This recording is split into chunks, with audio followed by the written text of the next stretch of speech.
Okay, welcome back. I hope you're having a great week, a great start to this March month. Today, we're continuing our RBT exam practice question series. We're going through 10 RBT questions and breaking them down how you should think about them on your actual exam. If you're new to the channel, welcome. If you're returning, welcome back. Please like and subscribe. If you're looking for our proven study materials, please check out rbtexamreview.com. We offer 3 full practice exams, a task list study guide. Our combo pack comes with everything. It's our best deal. And of course, the competency study guide as well. Questions, comments, please email me or leave a comment below. I'm happy to help. Other than that, work hard, study hard. Let's get to our questions. Question 1. RBT should record session notes after every session. Why are session notes useful? Very beginning of the task list, they talk about session notes and recording what you do each time you deliver services.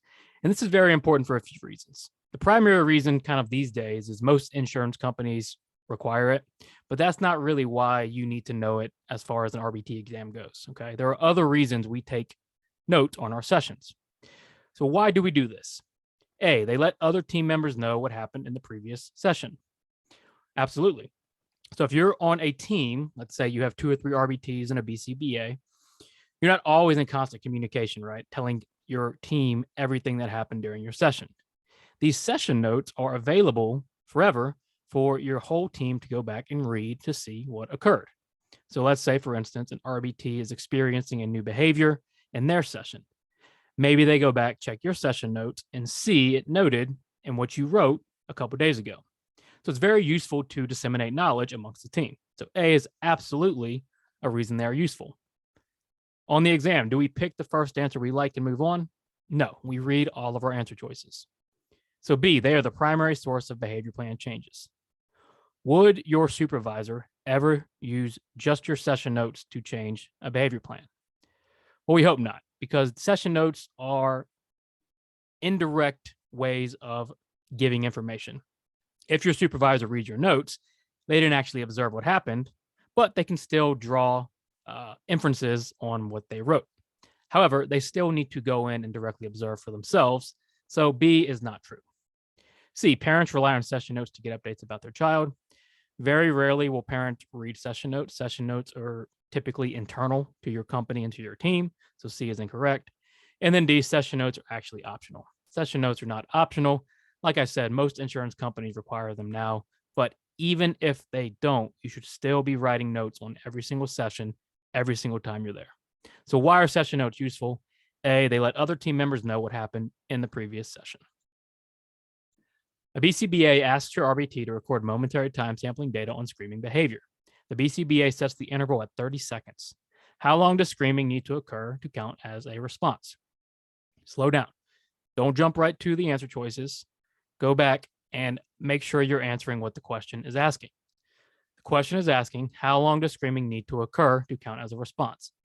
In order to know this, we need to verify what type of measurement we're using. The measurement is going to impact how long screaming needs to occur.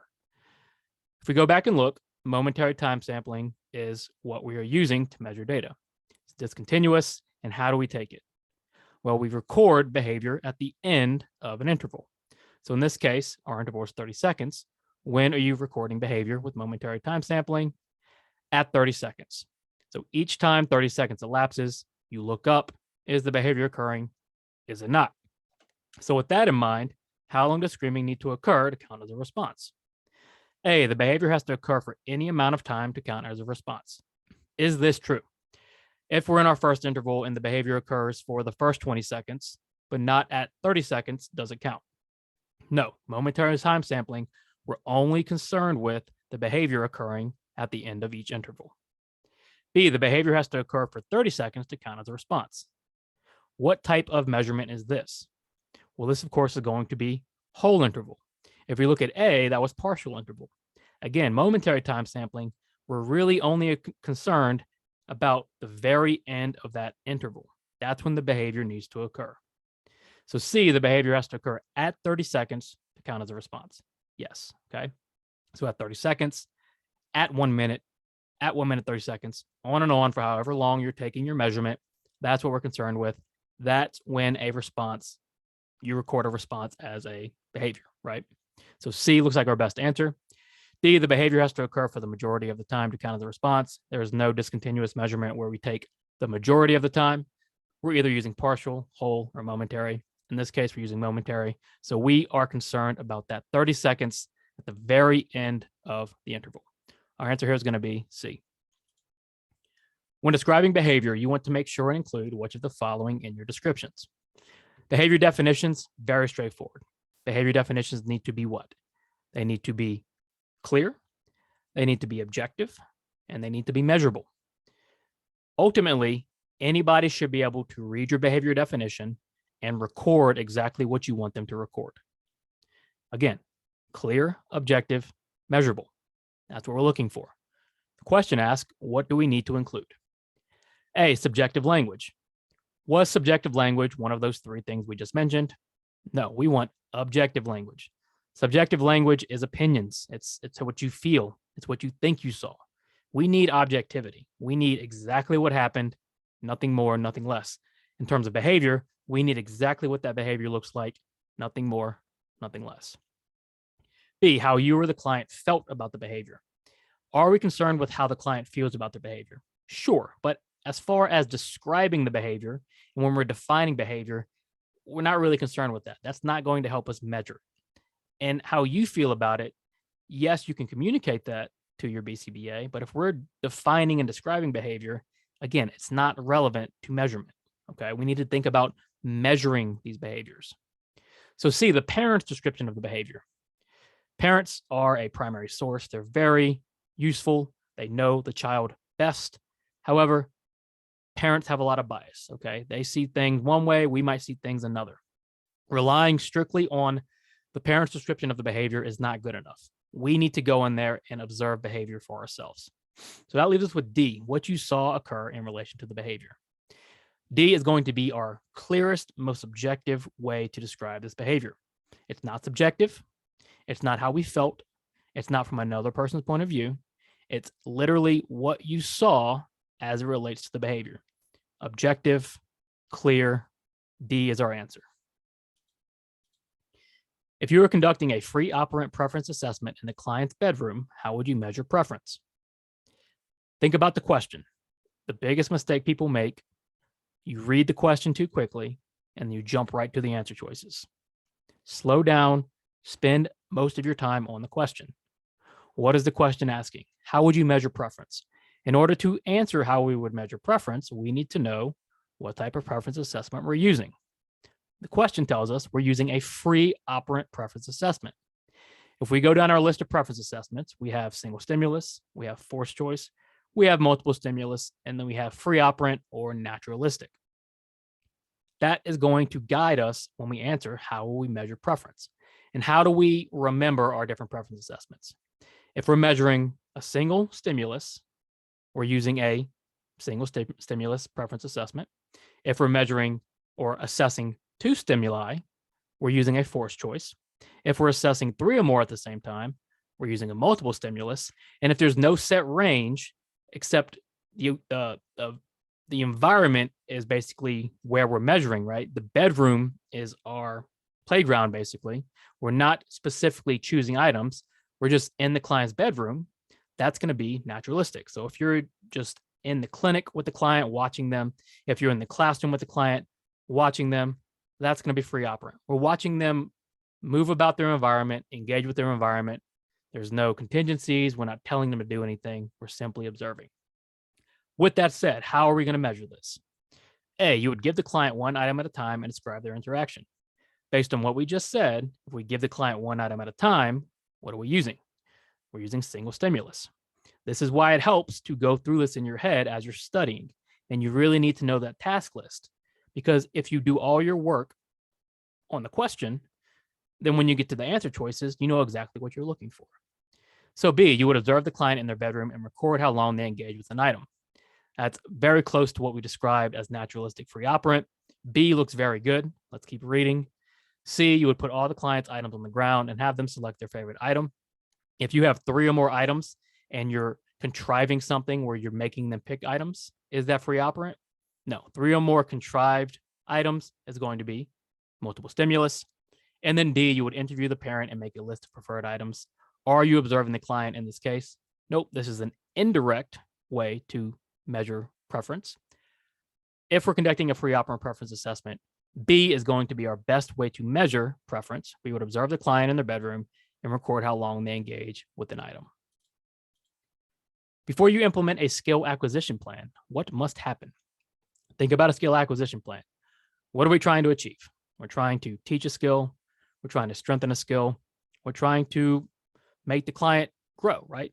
Functional skills, adaptive skills, social skills, communication skills, whatever it might be. We can write a skill acquisition plan for it. But before we implement it, what must we do? Remember, implementation is not the first step. RBTs, your primary role is implementation, but before we can implement the skill acquisition plan, we need to do some things. So let's see. A, baseline data must be taken.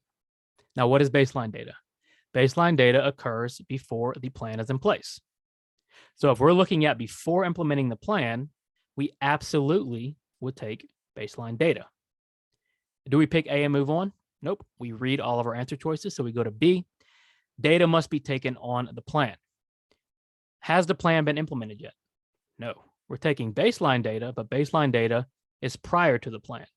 There's no plan to take data on yet. So B is incorrect. C, data must be collected and reviewed. Have we implemented the plan? No. Okay. We're not taking data yet on any plan. All we're doing is taking this baseline data before we implement this plan. So B and C are not going to be relevant prior to the plan being in place. If we look at D, all the above, well, we just eliminated B and C. So what is our answer? Our answer is going to be A. Somebody asked me once if all the above is always the answer. It is not. Don't go in and just pick all the above because you see it. Okay. Answer the question based on what the question is asking. Last week, Kayla mastered identical matching and two-step receptive instructions. New targets were opened and Kayla began working on those targets during DTT. This week, Kayla asked her client to demonstrate a trial of identical matching. What is Kayla most likely testing for? Don't jump into the answer choices. Try to predict your answer. Let's break it down. What are we looking at? Kayla, she's mastered skills, identical matching, and two-step instructions. We open targets. Now Kayla is working on these new targets. So the following week, Kayla asks her client to demonstrate identical matching. But we just said the client mastered identical matching. So why is Kayla running a master target? It's essentially what the question is asking. So do you know the answer to why we run mastered targets? A, generalization. Typically, we aren't going to run master targets for generalization purposes. Generalization should be ongoing as we're teaching the skill. And if we did it right, we typically aren't mastering something if it's not generalized. Mastering or running master targets has typically a different purpose. B, baseline. What do we just say? Baseline comes before intervention, before implementation. So we've already implemented the skill plan. The skill is already learned. We don't need baseline data. Maintenance. What is maintenance? Maintenance is demonstration that the skill is still there, that they're still able to perform the skill even after mastered, even after teaching stops. So if Kayla has moved on from the skill or the target and is still running that target occasionally, she's checking for maintenance. It's a very straightforward concept. And then D, response generalization. What is response generalization? That's when we have multiple responses occurring in the presence of a single stimuli. There's really no indication we're looking for response generalization here. Our best answer is going to be maintenance. Typically, you're running master targets to check for maintenance. Who is ultimately responsible for the services provided to our clients? Now, kind of a tricky question because first instinct might be, well, the stakeholder, right? The stakeholder is responsible for the client. But we're talking about services, and this question is the reason a lot of our ethical guidelines exist. Because in the back end, when you are being supervised, you are, as an RBT, you are under a BCBA, basically. And that BCBA is now responsible for your services, for everything you do. So when we ask who is ultimately responsible for the services, are we talking about the parents, the RBT, the team, or the supervising BCBA? We're talking about the supervising BCBA. And that's why it's so important to have ongoing communication with your BCBA, to not overstep your competencies as an RBT in place of your BCBA. Because anything that happens on that case while services are being delivered, it's coming back to the BCBA. That's why some BCBAs you might think are a little over the top with what you're allowed to do or with the communication. But at the end of the day, they're really looking out for their interest, right? Because when something happens on that case, they're the ones who have to answer for it. So who is ultimately responsible for services provided? It's going to be the supervising BCBA. You're talking with your friend, an RBT who works at the same company as you. She's complaining to you that her supervisor is always giving her feedback, but she feels the feedback is embarrassing her in front of the client. What advice should you give your friend? Long question. Sometimes when people see long questions, they start to panic. Don't panic. All we're focused on is the question at hand. Don't even worry about the answer choices right now. Let's review the question. You're meeting with a friend, another RBT. She's getting feedback from her supervisor. Nothing wrong with that. She's complaining because she says the feedback is embarrassing. How are we going to approach this friend? What advice would you give?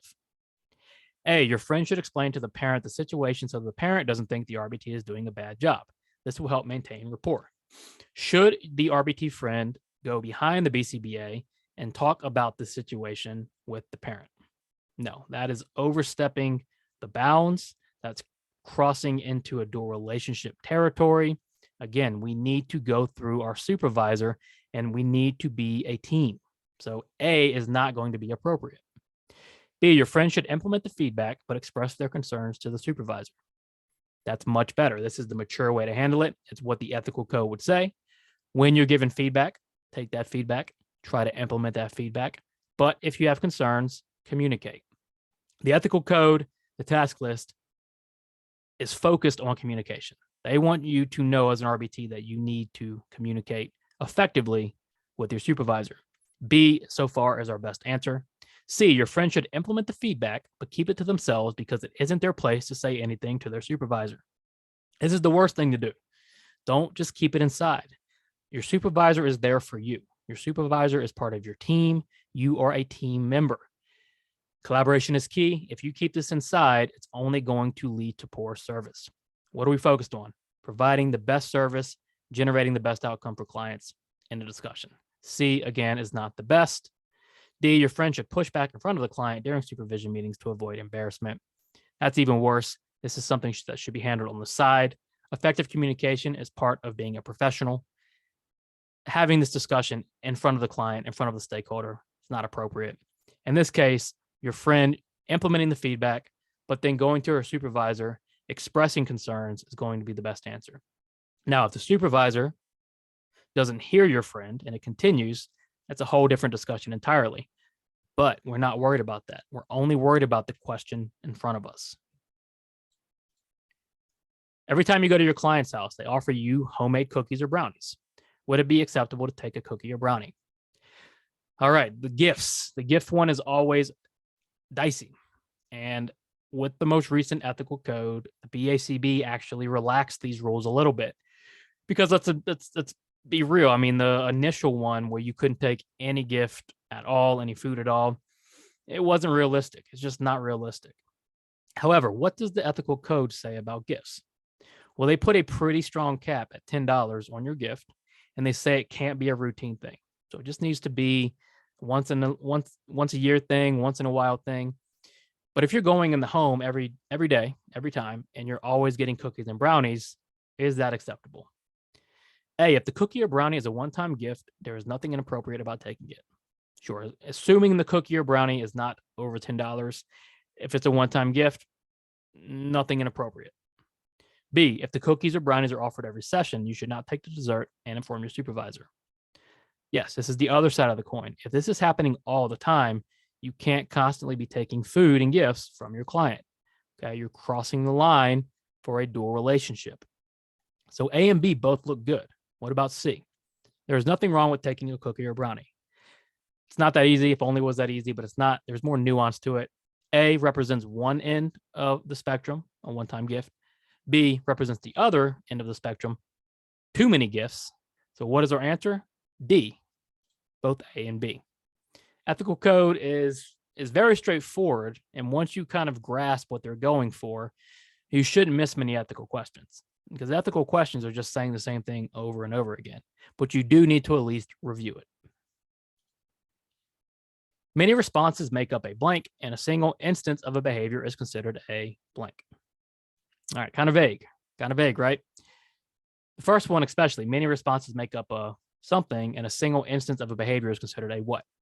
Well, the second one's much easier. What do we consider a single instance or a single occurrence of a behavior? If we have a behavior, that's our whole group, then one instance is considered a response. So if we look at A and B, response is both present as our second answer choice, but C and D are not. So we can eliminate C and D. Now, many responses make up a what?